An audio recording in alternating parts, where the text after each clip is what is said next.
માંડવી તાલુકાના મોટા રતિયા ગામે વિવિધ 7 જેટલા રસ્તાઓના નવીનીકરણના કાર્યનું ખાતમુહૂર્ત ધારાસભ્ય અનિરુદ્ધભાઈ દવેના હસ્તે કરવામાં આવ્યું હતું। વર્ષો જૂની લોકમાંગણી સંતોષાતા અંદાજિત 28 કરોડના જેટલા વિવિધ રસ્તાઓ નિર્માણ પામશે।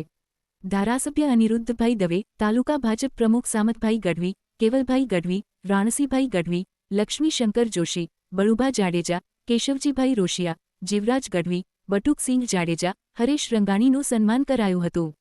કાર્યક્રમમાં કીર્તિભાઈ ગોર, પરેશ ચાંદ્રા, હરિભાઈ ગઢવી, પ્રદ્યુમનસિંહ જાડેજા, શાંતિલાલભાઈ શાહ, હેમંત દેડિયા, રાજેશ ધોળુ, વર્ષાબેન કન્નડ, નીતિન રામાણી, શિવજીભાઈ સંધાર વગેરે બહોળી સંખ્યામાં ઉપસ્થિત રહ્યા હતા। સૌનો શાબ્દિક આવકાર સરપંચ હરદાસભાઈ ગઢવીએ કર્યું હતું। કાર્યક્રમનું સંચાલન અને આભાર વિધિ મહેન્દ્રભાઈ રામાણીએ કરી હતી। આજે પ્રાતસ્મરણીય પૂજ્યપાદ આસબાઈ માતાના જ્યાં બેસણા છે એવું મોટા રતડિયા ગામે અને પૂજ્યપાદ ગિરજાદત્તગીરીજી મહારાજ શ્રી પીઠાધીશ્વર નું જ્યાં ધામ છે એવા રતડિયા વિસ્તારની અંદર અનેકવિધ વિકાસના કામોનું ખાતમુહૂર્ત અને પ્રારંભ કરવામાં આવ્યો। આજે અહીંથી લગભગ 27 કરોડ 70 લાખ રૂપિયા જેવી માતબર રકમના કામોનો પ્રારંભ થયો, જેમાં ડોળથી કોટડી 22 કિલોમીટર, લુડવા અજાપર વાંટાએ 13 કિલોમીટર, વિરાણી અને ફિલોણની વચ્ચે સ્લેબ ડ્રેનનું કામ, ગાંધીગ્રામને અને રતડિયાને નાના રતડિયાને જોડતો રસ્તાનું કામ, ડોણ ગામથી ડોણની પ્રાથમિક શાળા સુધી નોન પ્લાન રસ્તાનું કામ, દેવપરથી વરજડી સુધીનું રસ્તાનું કામ અને મસ્કા ગામના પાણીના ટાંકા સુધી કોલિયાવાડી પાસે વિસ્તારને જોડતા રસ્તાનું કામ, આમ ટોટલ 7 તાલુકા પંચાયતોને આવરી લેતા વિસ્તારમાં આ સામૂહિક ભૂમિપૂજન કરીને કામનો પ્રારંભ કરાવ્યો છે। ઉપરાંત લુડવા પાસે એક ડેમ 1.5 કરોડ રૂપિયાનો એનો પણ કામ પ્રારંભ થયું છે। દેશના યશસ્વી પ્રધાનમંત્રી નરેન્દ્રભાઈ મોદી સાહેબના નેતૃત્વમાં વૈશ્વિક સંકટની અંદર પણ એમણે પ્રજાને જ્યારે ડીઝલ અને પેટ્રોલમાં ભાવમાં ઘટાડો કરી આપ્યો છે અને લોકોને આશ્વસ્ત કર્યા છે, ત્યારે એમનો હું ધન્યવાદ વ્યક્ત કરું છું। આપના માધ્યમથી હું પ્રજાને એક અપીલ કરવા માંગુ છું કે ગેસ નહીં મળે, ડીઝલ નહીં મળે, પેટ્રોલ નહીં મળે, આવી અફવાઓથી દૂર રહેજો। આપણા પ્રધાનમંત્રી શ્રી નરેન્દ્રભાઈ મોદીનું સક્ષમ નેતૃત્વ છે।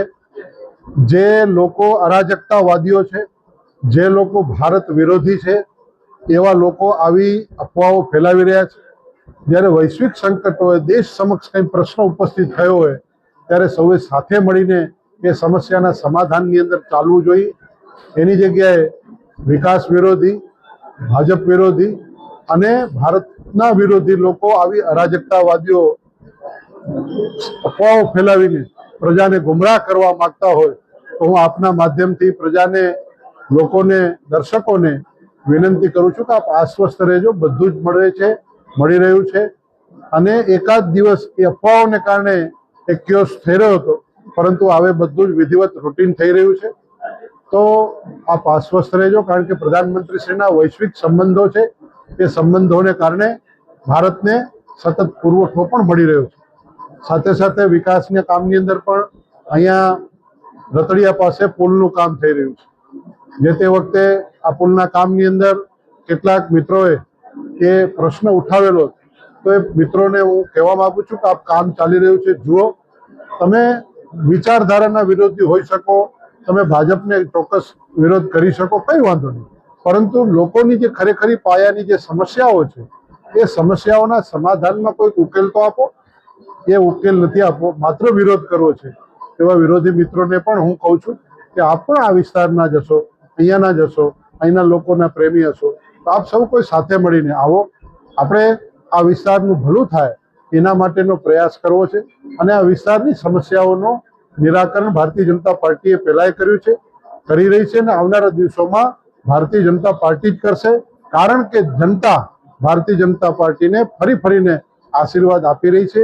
એ પછી સરપંચથી કરીને સંસદ સુધી, તમામ સુધી ભારતીય જનતા પાર્ટી એમાં વ્યાપ્ત છે। માટે ભાજપ છે એ કામ કરી રહી છે। મોદી સાહેબના નેતૃત્વમાં, માનનીય ભૂપેન્દ્રભાઈના નેતૃત્વમાં સરકાર ખૂબ કામ કરી રહી છે। આપણે માંડવીથી નીકળીએ તો ગઢસીસા રોડથી એક ફાટો પડે છે અને એ રસ્તો ડોણ જાય છે. મિત્રો, આ વર્ષો જૂની સમસ્યા હતી.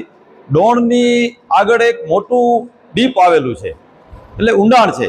વર્ષોથી જ્યારે વરસાદનો સમય હોય અને પુષ્કળ વરસાદ પડે ત્યારે ડોણ ગામ સંપર્ક વિહોણું થઈ જતું. મિત્રો, આ વર્ષો જૂની જે સમસ્યા હતી વિસ્તારની, એ આજે એમનું આદરણીય ધારાસભ્ય શ્રી અનિરુદ્ધભાઈ દવેના નેતૃત્વમાં આજે 22 કિલોમીટરનો 12.5 કરોડ રૂપિયાનો આ માતબાર રોડ મંજૂર થયો અને એનું આજે ખાતમુહૂર્ત છે. તો મિત્રો, આ ડોણથી નીકળી નાના મોટા રતડિયા, નાગરેચા, છેક કોટડી સુધી આ વિસ્તારની જે વર્ષો જૂની સમસ્યા હતી એ આજે હલ થઈ છે.